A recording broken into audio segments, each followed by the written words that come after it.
Look, I just want to get this done, you know? I'm just gonna be honest with myself, okay? 91 days, I'm not really that interested. I mean, the first two episodes were okay, but they were not, they didn't make me feel like, oh, this show's gonna be amazing. Nobody has said as much. I've not once heard, oh, 91 days, you gotta watch that, it's amazing. No one has said that. So, time travel shoujo, look, it's a children's edutainment show, all right? I mean, it's neat that it's different, but it's not really for me, Osomatsu-san, I don't even care enough. I don't care enough to give this a second chance. I really didn't think it was funny from the little I watched. And other people who share my sense of humor have watched it and told me they didn't like it, so, or at least watched more of it than I did. Macross Delta, I don't know why I even bothered relisting it. Nobody cares. Okay. Ushio and Tora, the show's too long. I mean, like, I get that it's probably one of those shows that gets better as it goes, as you get more into the characters and stuff, but the first two episodes are just kind of boring, like typical episodic shonen fare, and if much more of the show is that, then I'll end up dropping it anyways. I don't care for the aesthetic of the show. I feel like when I watch this show, it makes me feel like, man, I'd rather go finish one of those other classic shonen that I never finished, Makes me want to go read Shaman King or something, as opposed to watching more Ushio and Tora. So, I'm just going to take that off. Maybe one day I'll watch it, but it doesn't need to be done anytime soon. Tempted to take off Iron-Blooded Orphans. I think I'll watch a little bit more of that. I've heard a lot of good things about the show. I don't just want to drop it out of hand yet, but if it doesn't entertain me after episode 2, I might just give up on it. All right, so this is a more manageable. This is something I'm more comfortable with. There's nothing, when I see a bunch of shows that I don't really want to end up watching, it makes it harder to deal with this. Like right now I've got it at a state where it's like, oh, any one of these I'm kind of interested to know what I'm going to think of this show once I land on it, which I didn't feel about those other ones. So let me get out my randomizer here. Okay. For Amanchu. Alright, let's try that one out.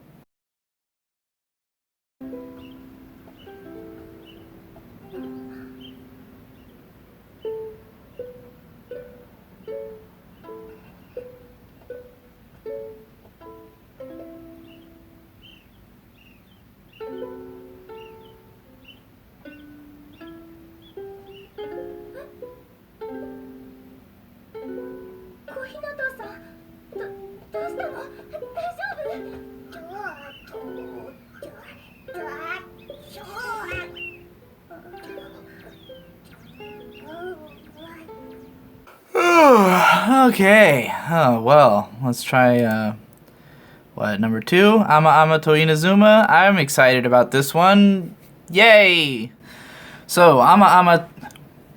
Jesus Christ, I look like Levny Yilmaz. So, Ama to Inazuma is a good show. Ama to Inazuma... Sweetness and Lightning is a good show, and probably the best one that I'm not going to finish. I made it through 5 episodes, and the thing about the show is that it's kind of just the exact same thing every episode.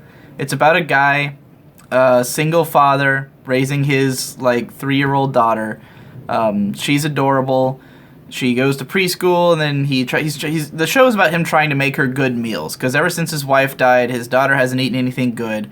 And then this girl who, he's a teacher, and this girl in the class that he teaches, her mom runs a restaurant, and she wants to help him learn how to cook for whatever reasons. And every episode is basically just they cook something for the daughter. There's like these really extensive cooking scenes that are just kind of boring to me. Like, it's kind of just watching a cooking show, but a very not exciting cooking show. It's like just a step-by-step kind of, slice of life-y, going through the motions of cooking a thing. I feel like most cooking shows try to make cooking feel like something more exciting and intense, which obviously it's not the tone of this show. It's just a little odd. I guess what I'm saying is watching people cook is boring. Unless you're gonna make it like Food Wars and make it this crazy, shonen action event out of cooking something.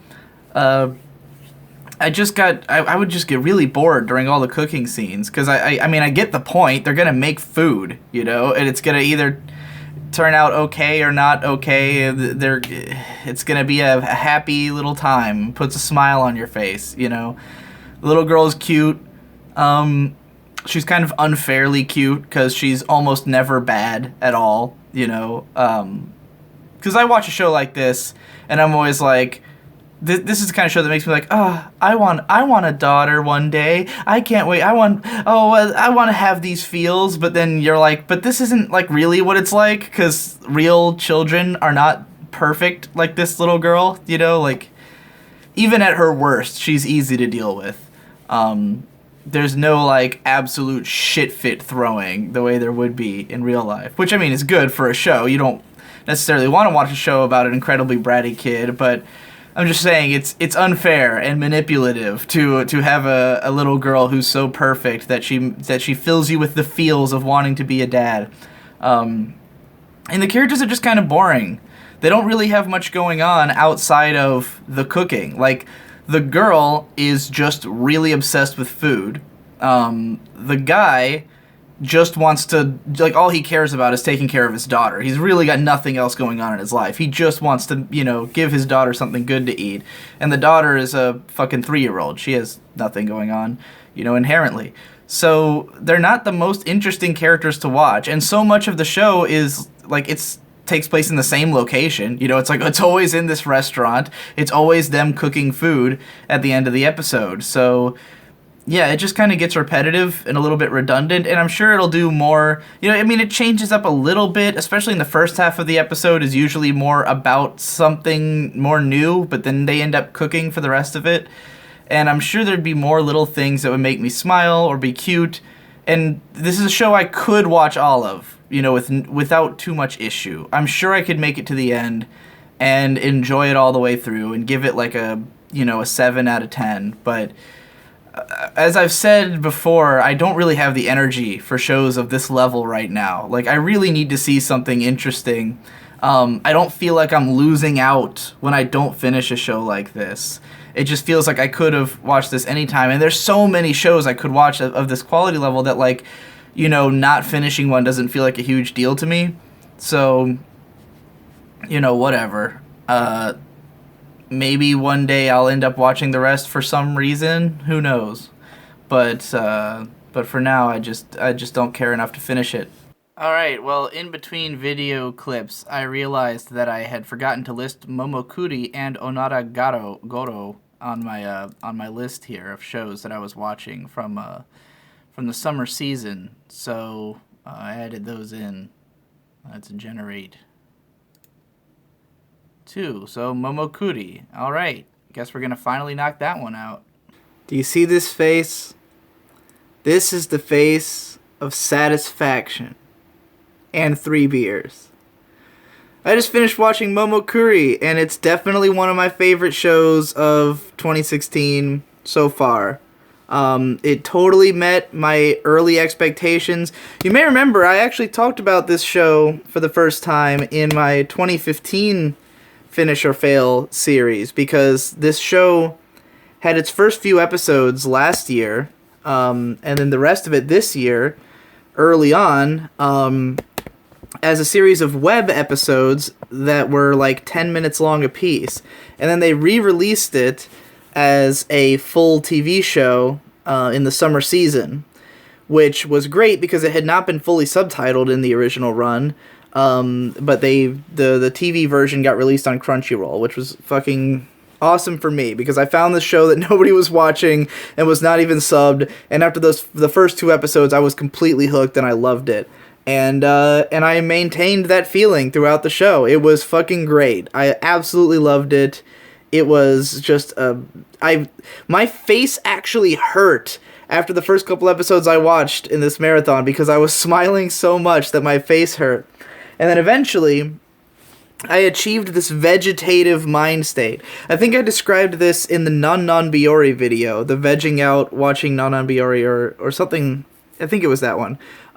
Where, like, after a certain amount of watching a show, my brain just kind of hazes, and it's like I lock pace with the show. Like, you know, I at some point got absorbed in the pacing of Momokuri and didn't have to think about all my other thoughts that I'm usually thinking. I was just there with the characters, having a good fucking time. And I felt great. The thing about this show is that, for one thing, it's just a very sweet rom-com. I love romantic comedies when they meet, you know, my little criteria as I outlined in my video, the 6 things I want from romantic comedies. This one had progress in the relationship immediately because the main characters hook up at the start of the show. It's about them dating and getting to know each other, which I love. Progress in the actual relationship itself moves very slowly, but it's not a problem because the characters aren't necessarily looking for it to go faster. Like, it's one thing when the characters are dissatisfied with the speed at things that things are moving, but they're not doing anything about it. Whereas in this show, the characters are just very shy, so they're not making a whole lot of progress because they're so pure and, you know, and maidenly, essentially. And, you know, there's no big rush to get through it. I love both characters that are in the relationship. I want them to be together. I don't remember my other qualification. Oh, that the show needs to use the medium of animation, which in this case, I mean, this show is not super animated per se, but it is really well directed. Like, the visual and audio cues are always perfect. Everything is, like, super spot on. Every little joke lands, you know, every little fun thing. Like, there's always artistic use of, like, background patterns and stuff where, like, certain jokes are sold by how the background looks at the moment that the joke is told, or how the facial expression looks, or, like, which little emotions are expressed. And rather than using just the stock cliched anime emotions, like what I criticized, what was that other show? Bokura wa minna kawaiso, or, like, with that show, I really felt like it just used the most standard, like, facial expressions and emotions and stuff. This one was more unique about it. Characters had really distinct facial expressions that they would break out at certain moments. Everything was hyper cute. It was the cutest fucking show ever. There was so much attention to detail in the outfits. Like, every character would wear different outfits all the time that are, like, awesome outfits. I know this is probably something that I'm the only person who cares about in shows. One day, I'm gonna start doing an analysis series on the best outfits in anime. And this show definitely deserves to have a video made about that, because it had so many fucking cute outfits for the characters. God, the color design is perfect. These, again, audio cues. There's, like, constant audio cues. Every time someone does anything, there's a matching little funny sound effect for it. And that just makes the whole show a blast to watch. Like, every second of looking at it and hearing it is fun. The music's really solid. The voice acting is solid. So yeah, everything about the presentation is A+.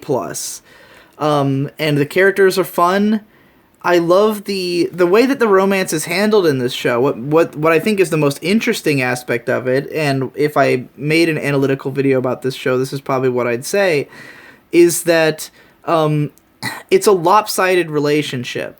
Whereas in most anime, where there's, like, 2 characters who are in love with each other, like, that's about the extent of it. They both love each other, and they either won't admit it to one another for whatever reason, or they're just kind of misunderstanding one another. Or in other cases, it's a one-sided affection. And this show could easily have gone down that road, like, because the girl, Kuri-san, is, I'll just call her Yuki. Yuki is in love with Momokun because she has been watching him from afar. She stalks him. She, like, collects his, like, used thing, like things he's had his mouth on. She'll keep them and stuff. She takes pictures of him constantly. She's a full-blown stalker. And it would have been so easy to write an unrequited love comedy about a stalker, girl who's in love with a guy. But in this show, they hook up immediately, and that stalker aspect is actually kind of explored as, like, an interesting layer of their relationship, because what she gets out of the relationship is she's just obsessed with the guy. She's just completely obsessed with him and everything he does, and she just thinks he's perfect. And so no matter what he does, she loves it. And he doesn't know that, and he doesn't understand that, and she's kind of afraid to admit that, like, straightforwardly. Whereas he sees her, like, at first he gets into the relationship just because it seems like it would be fun or interesting. Like, he doesn't know anything about her, so he just kind of, like, agrees to be with her, and then gradually starts falling in love with her in a more traditional sense. But, like, because of that divide where they don't quite feel the same way about each other, it raises questions in their relationship where they kind of have to deal with the fact that maybe what they're getting out of it isn't the same, and they have to try to understand one another better, and that ends up being the most interesting aspect of the show.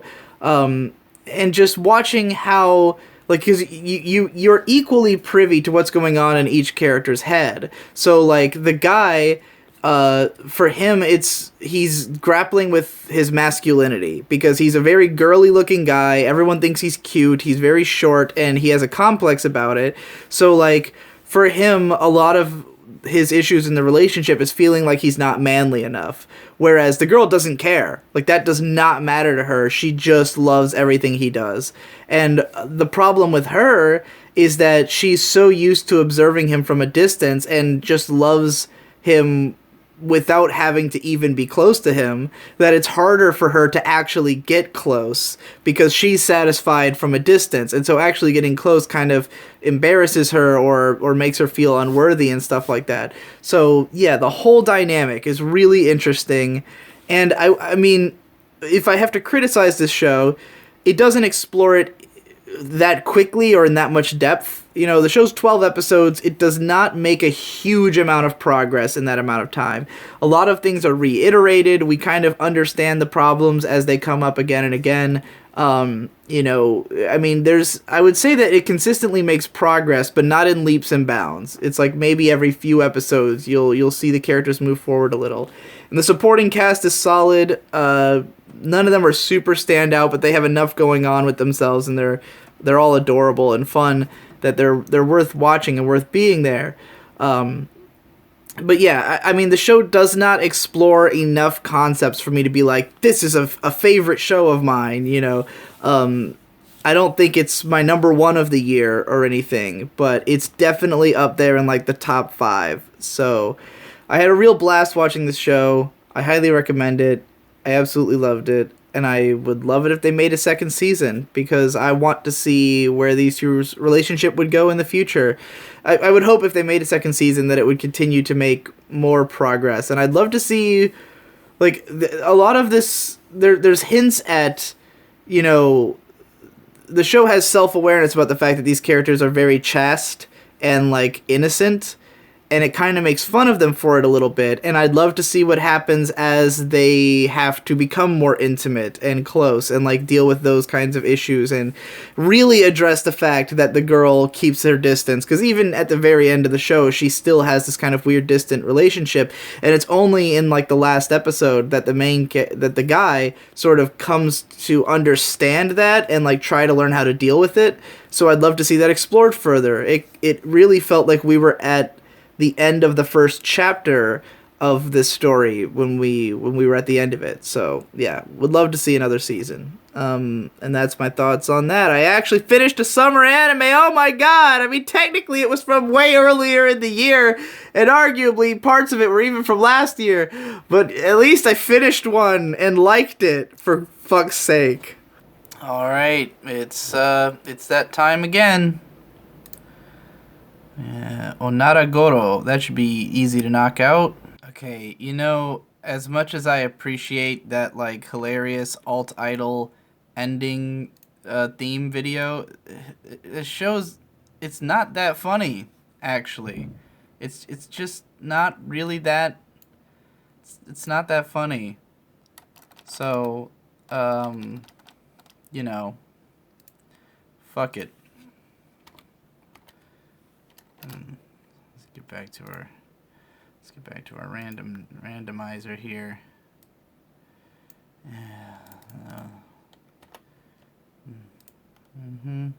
Number 1, Tanaka-kun. All right, gonna give this one a second chance. I didn't dislike the first episode. I just didn't think it was that funny, and it seemed like pretty standard fare kind of a show. But I heard a lot of good things about it, so I'm gonna give it another shot. All right, well, I watched another episode of Tanaka-kun, and that show, it's not bad. It's pretty all right. I get why people would like it, especially if you're really into the character of Tanaka-kun or the little girl or even the friend guy. I just don't know, it doesn't really work for me. The pace and style of the comedy, I don't find it funny. It feels to me more like a comfy show, like a lay back and take in this show kind of show. But then the characters are kind of like so goofy and over the top in their personalities that, like, Tanaka is this really bizarre character who goes way out of his way to be as lazy as possible, that, like, I don't know, it feels like the characters are like comedy characters, but I don't really find the show funny. And in terms of relaxing to it, it's like, I feel like I would want something more relatable, or characters who have more chemistry together and more kind of going on. With Tanaka, like, he actively is trying not to have chemistry with people, he just doesn't want to do anything. I mean, the idea of this show is that the main character is actively trying to be as boring as possible. And to me, that just kind of works. Like, I just find him pretty boring. I'm like, okay, I get it. He doesn't want to do anything. And everything he does do is in the effort of not doing anything. I don't find that entertaining. I don't relate to it because personally I'm the kind of person who's doing things constantly. So I don't feel any, like, vicarious desire to be like Tanaka-kun in the way that maybe some others would. I don't know. I don't entirely know. Like, I watch this show and I think I totally can picture people who would love this, but I don't know why they would. Like whatever it is that other people would find so appealing about this, I don't get it myself. But I can easily see why it would be the case that other people would like it, if you get what I mean. So yeah, I don't think it's for me, but I think it's a fine show anyways. All right, we're down to the wire here. Just 2 more short shows before we have to move on to... I would say move on to the long shows, but the truth is that the fall season is going to be wrapping up in just a few days. So who knows if we'll even get around to these before we have a whole new fucking list to go through. But anyways, number 2, Chiedanshi. All right. That was one of my favorite opening episodes of the summer season, so hopefully this show lives up to it. Oh, man. You want to talk about a show that got off to a really strong start and has immediately plummeted. This Cheer Boys show. Look, the first episode of it was really strong. It gave me this Hibike Euphonium vibe, kind of like this sort of more down-to-earth and grown up a little bit, like, sports drama. Well, that show is more of a, It's kind of like a sports drama, but this show is okay, how do I put this? A lot of sports anime comes out every year. You know, I've seen a lot of sports anime. There's some great ones. There's some okay ones. And there's the really mediocre stuff that just kind of does what everything else is doing.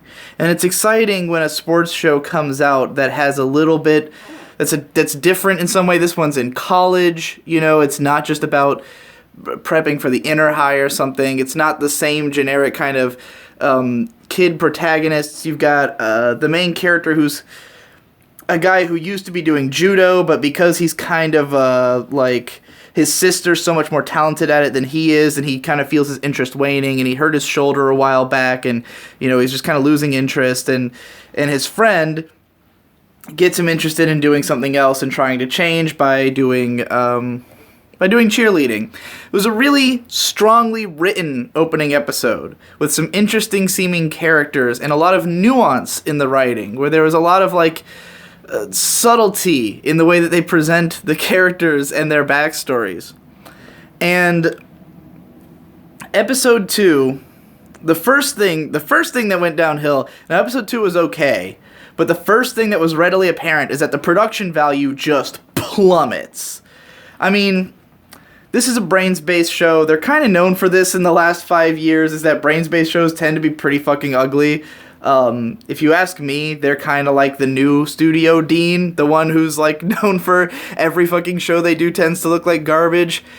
The first episode had been like kind of inconsistent, but had all these really strong moments in it of like, you know, like strong animation moments. Episode 2, it just goes to shit. And episode 3, it's like not even like it was honestly difficult to watch because it's that ugly. Like, the character art is just always off. Stuff barely moves.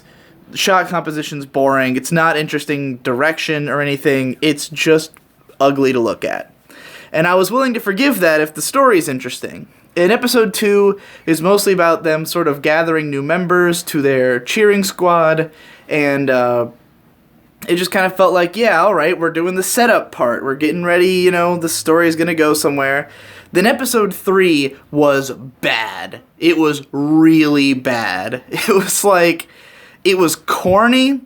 It had no nuance whatsoever, no subtlety in the writing. It suddenly just turned into like a shonen sports thing, where it was just, they're trying to recruit this one member to their team, but he's like a really advanced gymnast, and they decide to recruit him by just showing him that they're dedicated and they can do it. And all of it was really, really corny. And like, didn't feel like a lot of thought was put into the way that the dialogue goes, where there's scenes where characters are saying stuff. It's like the logic of the show just kind of conforms to what's convenient in the writing. Like, this new guy, they don't flesh him out at all. All that's established about him is that he's a gymnast who refuses them because he thinks that they're not good enough. He's like, you know, you guys aren't taking this seriously enough, you're gonna get destroyed because you're all a bunch of amateurs. And they get it in their heads that if they show him they can do some good gymnastics, then he'll join the team.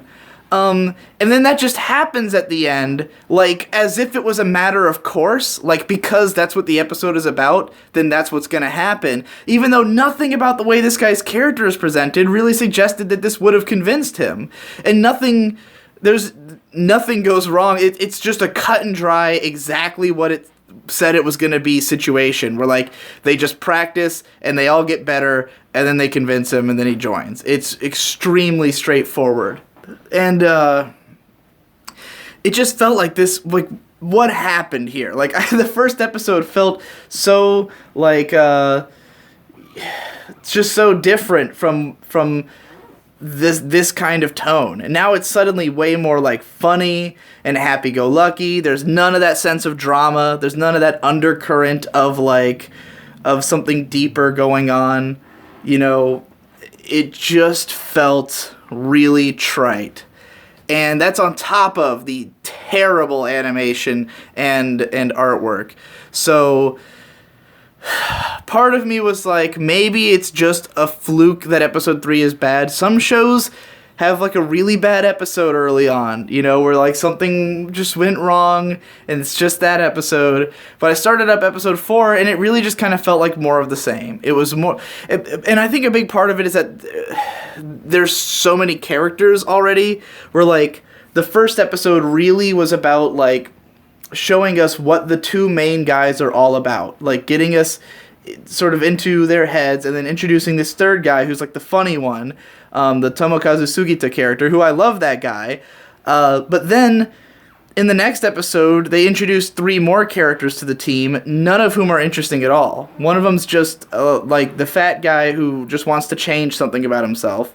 He doesn't have any like particularly interesting backstory or something. He's just like, yeah, I want to be different from who I am. And then there's these other 2 guys who join who have no personality. They're just like, they just kind of do like a comedy routine thing, like they're just old friends who know each other well, I guess, and they say funny stuff, and that's where the show is now. It's just like a scene will start and the characters just kind of talk about what they're gonna do, and they bounce some funny dialogue back and forth, and they're all cheeky and happy, and it's always playing this upbeat music, and I'm just like, what happened? That first episode felt like it came from a totally different show. So yeah, I'm putting that one down, and not to say that I think that it's just like an awful show. Episode 3 was really bad, but it didn't make me feel like, okay, I can't watch this anymore. But I'm watching this and I'm just thinking like, I know I'm gonna watch Yuri on Ice before too long, you know, when I get around to the fall season, and this show is going to look so bad in comparison to that. You know, like, that is a show that actually does deliver on that promise I was hoping for of this more mature, sports show. And I know because not only did I have seen the first episode, which, like the first episode of Cheer Boys, was really great, but I also have been kind of keeping abreast of what's going on in the show, which has been universally praised by the people watching it, whereas Cheer Boys, no one seemed to care about it, and now I know why, because I'd asked around to look, or I'd said something to the effect of wanting to finish the show, and thank you for opening the garage door under me, whoever's down there. People were telling me don't bother.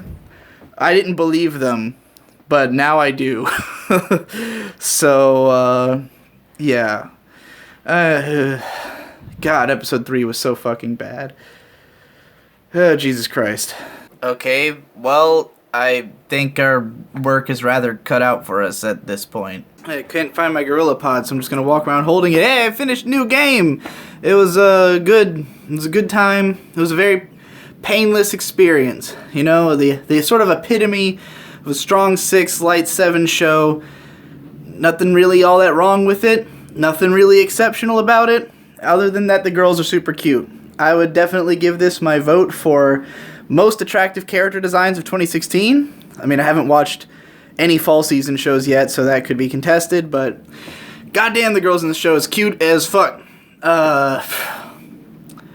It's like practically pornography, in my opinion, even though there wasn't even really that much fan service. But would I have watched this show if the girls weren't that cute? Probably not. That was a huge element of what elevated it. Although, I mean, there's, again, nothing really wrong with it. I'd say it's in the upper class of cute girls at work shows, not nearly on the level of like a Shirobako or something, but I don't even really think of that as being in the same league as this kind of show. It's more like Soregaseyu. I enjoyed it more than that show just a little bit, because I thought it had stronger characters. My biggest issue with New Game, actually, is the character Nenechi, the best friend girl of Aoba, who shows up. At first, she's just someone who is, like, on the phone occasionally. And then later, she gets a job as a debugger working at this game company where the main character works and the story centers around. She becomes a debugger there, like, just to kind of as a way of getting her into the plot. And I thought she was the least interesting character, and she's kind of obnoxious. So the fact that the second half of the show put so much focus on her as opposed to the main characters who I was much more invested in, would have liked to see a lot more of Hifumi. She barely did anything throughout the whole fucking show. Just all the core cast were a lot more engaging than than Nene was, and she just kind of came out of nowhere and then became like a major cast member. And most of her subplots weren't that interesting, though I was entertained by the idea of the sort of fight she gets in with Aoba, where like, because Aoba's in a creative career and has, like, you know, certain dreams and aspirations, this becomes sort of a point of friction with her friend who has no creativity or any aspirations like that. Relatable scenario I've been through, especially the way it's handled in the show. Really love the, what's her name, Ko, the blonde game developer girl. She's probably my favorite character. Her strong Yuri shipping with the other girl. I don't even call it shipping or baiting. They obviously are like a couple. Like they haven't, like, neither one of them has made that mental leap to, oh, this is what a couple does, but they obviously are one. So you might as well just consider them a Yuri couple. But yeah, they are great. I loved all the scenes with them. Yeah, just the aesthetic of the show has really a lot to do with what makes it strong. It's altogether a decent, no better and no worse than average cute girls show. Just that the girls are pretty especially cute. But there's no really memorable scenes. There's nothing... There's like maybe one or two moments that made me laugh out loud. Wouldn't really call it a strong comedy. Didn't quite get me into that vegging out state of comfiness. And I probably won't remember a lot of it, you know, in a month. So, yeah, it was an alright time. That's all I gotta say about that. Alright, well, that about does it for... Oh. I haven't seen any of these. Ah, shit.